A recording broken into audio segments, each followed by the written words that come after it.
guys, Arcade Exploit here. Today I'll be talking about Destiny 2 Vault of Glass Day 1 experience. So, way before Vault of Glass came out, I think like a month before, I just did my first Grandmaster with this group of people. They said, hey, have you played Destiny 1 Vault of Glass? I always said yes, because I'm an OG Destiny player. Anyways, they invited me to their clan, because we were going to do VOG, aka Vault of Glass. Later on, we've been planning on this all these times. We didn't go on any parties, but when it came, he went in my, when Vault of Glass came out, he joined up on me. He said, hey, are you ready? I said, yeah. There was this British guy who was hilarious, he was so awesome. There was this other guy who initially invited me, also awesome. These two guys were really awesome. And they had a whole bunch of people in the party with us, and we had 6 people. I think we're missing one person, so we're actually down to 5 people. So this one guy, who he's in, if you watched my live stream of trying to beat Vault of Glass, that's the team that I went into VOG with. And the 2 guys, I was going to be with them because they were in our original squad. I'll just show you. So this guy who leaves to find more people, those red oracles, right? and this other guy left, and we were confused why they both left. I get an invite from the one guy who left, so I joined. He sends me a party invite, I joined that. Turns out, we were just going to abandon the 2 guys. I really wanted VOG done, and I kind of said, you know what, too bad for them, but I guess I'll do it. So he did it, and it was going fine, first of all. Everything was going fine. It kind of sucked because the British guy had really great humor, and all the guys had great humor, they're really funny. And then this team was just, more serious, which, yeah, it can be pretty fun. We had a couple, jokes in here from Destiny 1. We went in, joined Venus, we were all hyped when we first saw Venus and all that.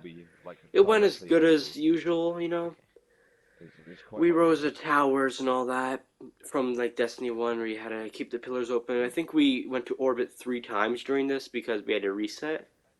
Because I first went to middle plate, it was going fine, but everyone on right plate kept on dying, so I went to right plate. Right plate was pretty hard, everyone kept on dying. So then we went to left plate.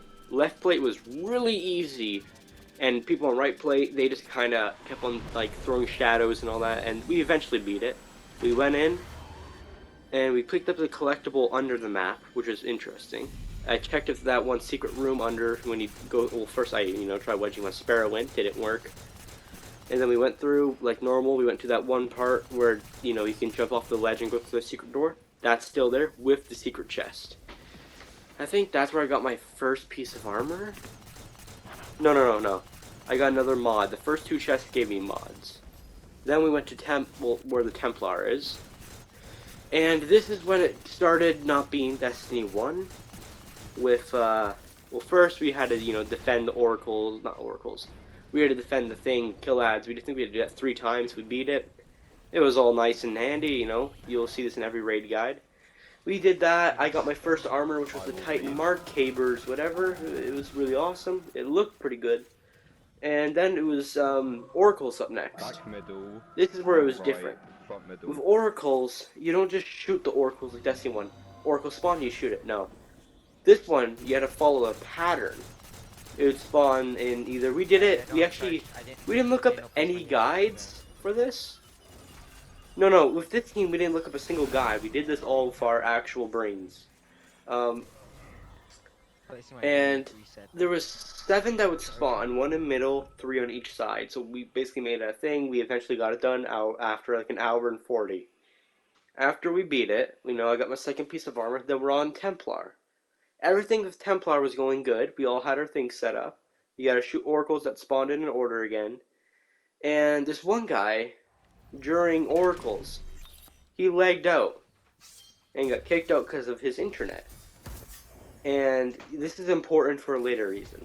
So they invited someone else to join, but then we later booted him because the other guy's internet came back properly. And, he said, I'm sorry, guy, but I have to stay loyal to people that first joined in this raid with us. So we're going to have to boot you. Other guy understand, right?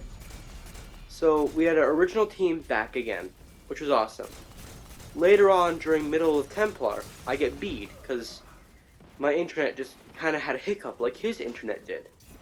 And I was still in the party. I didn't get kicked out of the party, so I could hear everything they're saying. And then they're like, okay, we're going to have to get someone in here. And then I said, hold on, my thing's just rebooting. I'll be in just a couple seconds.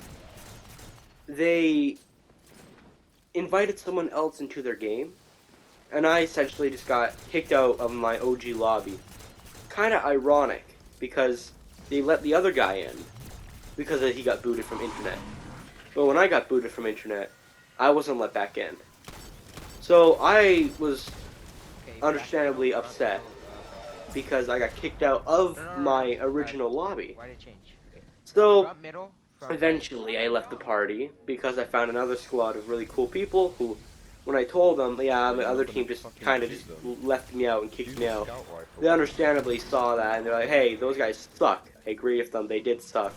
They first abandoned the two people, then they eventually kicked me out, because I got booted, but they didn't kick out the other guy because he got booted. That's stupid. But, you know, I found another people that are on Templar, so I eventually beat Templar, got my loot, and then I was surprised to see Gorgons. Yeah, Gorgons are still there, which I was really happy about. And then we went down, we did Gorgons, and then eventually we got to Gatekeepers. We had some trouble on Gatekeepers. By trouble, I mean, it was completely different.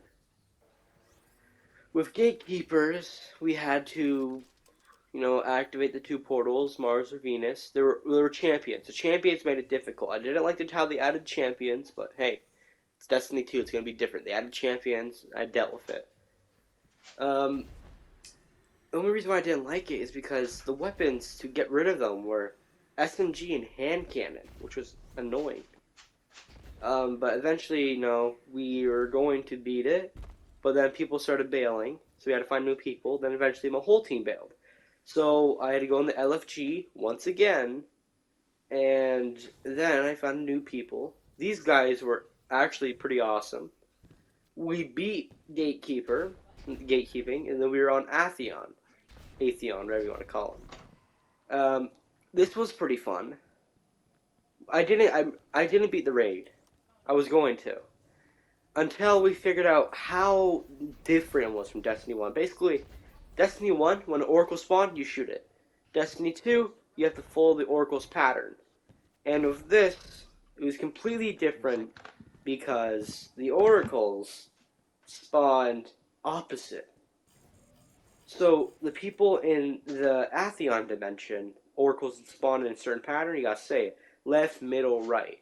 But if there's a duplicate if there's a duplicate Oracle, like let's say there's two middles, then you go left, middle, close, or in left, middle. Let's say left spawn first, and then middle, front spawn first, and middle, back spawn last. So you go left, middle, front, middle, back, or left, front, close, front, back. It is a lot more different than I was used to from Destiny 1. We didn't beat it, so we tried the Yeet glitch. We basically after we had like 100 tries of that, after that hour, then my team decided we were going to do the Yeet glitch, which is we got a person with a warlock with stasis to pop his super. Then after those 10 times, you see in the background footage, the warlock would yeet you. After you pop your stasis super, you glide down, and then once you die, you can respawn him or you can revive him. He would respawn with a buff. And then you want everyone else to pop their bubbles or wells, and it would give them 3 orbs. He has to keep on getting his super back. And he pops it, he glides down, kills himself. Does that 10 times, and he gains, whenever he does a glide, he glitches out and kills everyone he hits. Basically, this works with every other boss besides Atheon, because they didn't want Atheon to push. But the original team threw grenades at him and knocked, the original team that world's first threw grenades at him and knocked him off the edge by accident. Bungie took a quick patch in that no one knew about, which stopped from pushing off the edge. With this, they made it, and we tried it. And It worked with other Guardians, but it didn't work with Atheon, so that was a bummer. And then I had another team, which they were also really nice.